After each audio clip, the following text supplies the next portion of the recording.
I think like everybody in college basketball, it's been kind of a long week. You know, everybody's ready to get conference play started. And even for some SEC teams, they don't play until next Tuesday or Wednesday. So it's been about a 7-day break. And our teams had some really, really good, energized, focused practices. And we'll have kind of our last real physical practice today and then go in the morning and head up to Nashville. How many times did you play at Vanderbilt as middle coach? Let me see. I think it was 3 times. 3 times. We won once, lost twice. We beat Kevin's team one time in Bridgestone. I think it was twice, I believe.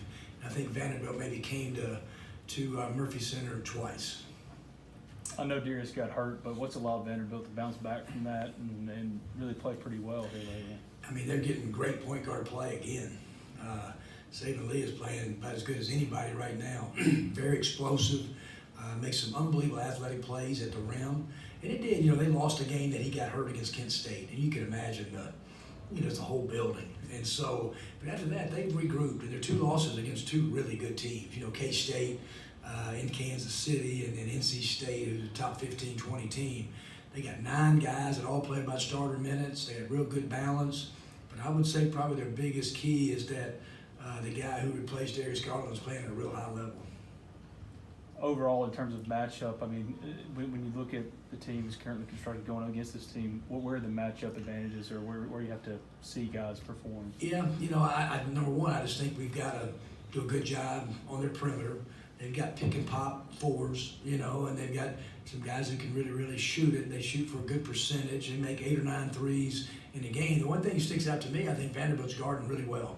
I mean, their defensive field goal percentage is one of the best in our league, and so that's probably the biggest improvement that I've seen in their team watching like the last 5 or 6 games.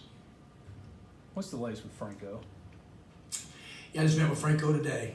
He's still got a little part of the stress fracture in his kneecap that hasn't healed yet. He was making some good progress, and he went to Bridgestone and warmed up and felt good and came down it wrong in a layup line or something, and so he's completely shut down again. You know, it may be 4 to 6 weeks before he's back out on the floor. They're just trying to get him completely healed, and then we'll evaluate him at that time. So realistically, is this probably a lost season for him? Oh yes, he's done. Yeah, he's done. We talked about it today. No doubt, it'll be a red shirt year, and you know, I think he's talked to his folks. Now, I really didn't.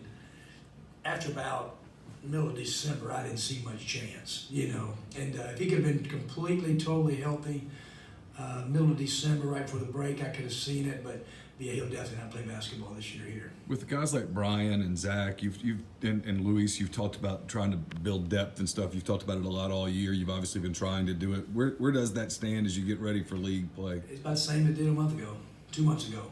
And nobody will put their head in front of the other 2. I mean, Zach Naylor will play. I thought made some progress in the Florida Gulf Coast game and come back and not practice great. His energy level is not great. Luis Rodriguez going through a learning curve. You know, we like his physicalness and his toughness.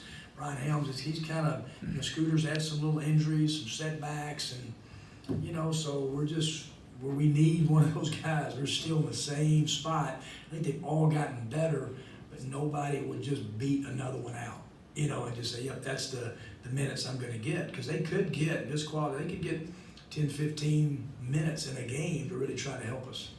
You've been guards as efficiently as Vanderbilt is right now. Does that put more emphasis on patience offensively for you guys, or how do you approach that? Yeah, we'll just play at the same pace we played. You know, Paris, we're averaging right at 80 points a game. Our offensive efficiency is really, really good. I like the pace of our team. We're starting to differentiate a little bit from really trying to push it up and score in transition, which you really need to do in the SEC. But if not, being able to have ball movement, get the thing to second, third, and fourth side. And so I kind of like the pace that we play. You know, a big key at Vanderbilt really is really getting back. And they score almost 30% of their points in transition when they win. And there are a couple losses, the teams have done a really good job of getting back, and they don't get as many cheap baskets. So that'll be another big part of that. You've compensated for Franco being out all year, and Bree can handle the ball. He's obviously a point guard for the previous 2 years of his career, but does it change in any way your approach as far as the spring signing period or whatever, just to get another body in there that can handle the ball behind Devontae? Yeah, we just need to get Franco healthy to evaluate him, to see. What is his longevity of really, playing healthy? And that's all we're trying to find right now. And I know he wants that worse than anybody. And so, yeah, we have evaluated recruiting because of it, and we turned down, a guy or two in the early signing, because expecting Franco to return. And we just hope he gets healthy and we'll go from there. It's kind of a forgotten guy, and I know it's a random question, but what's Carlos? How's his development been He's going? doing good. Carlos is doing good, and Riley has done an unbelievable job with him in the weight room. He's made a lot of progress. Carlos is doing a lot of the scouting. He's learned more plays this year than he ever has in his whole life. His mind is smoking a little bit, but he has really done well. He's starting to catch balls, finish balls better, and so we're proud of the progress he's made. You've always said that your philosophy is you need to be constantly developing bigs. Is Carlos kind of a good first example of what you mean by that? Yep, we sure hope so. He needs to make a lot more progress in the next 3 or 4 months in this spring semester. But he is. You kind of look, okay, if you put Carlos in the senior class right now in high school, where would he get recruited? In a high school game. And so, if you start looking at it that way, he's a good prospect, with a ways to go. But when we signed him, we knew it'd be the same way whether he was at Middle Tennessee or at Ole Miss. He's going to be a guy that needs some time because all the other tools are there. I know you're focused on Vanderbilt and SEC play, but along the lines of what Ben's asking, how involved do you think at this moment you'll have to be in the grad transfer market this spring? Yeah, I was just talking to Ross about that a little bit ago. I just think that our team needs to get older in a couple areas, and I think it's somebody that everybody has their eye on that market, and there'll be guys available for sure. Last year we couldn't get in it, but this year, and a lot of that too bases kind of on the progress, of some guys over the next 2 months of the season. So, yeah, but that's one thing I think every staff in America's got their ear to the ground, and will be listening and kind of watching what happens in that market. What are the challenges of that market? Because it's not it's a big group, but it's it's a lot of teams that want to fill immediate needs. What are the real challenges of the grad transfer market and trying to get players? Well, I wasn't a great proponent of the rule years ago, and I've only had one, and it was Nick King, and he was 13 All-American, and we didn't seem like we had a lot of luck of getting them at middle. We're trying to get the ones that we'd always seem like they'd go to Power 5. That's where they wanted to go, and so. The biggest thing is just evaluating the character. Is he unselfish? Is he really going for the right reasons to win? And so all those things will be kind of critical if we decide to go in that direction.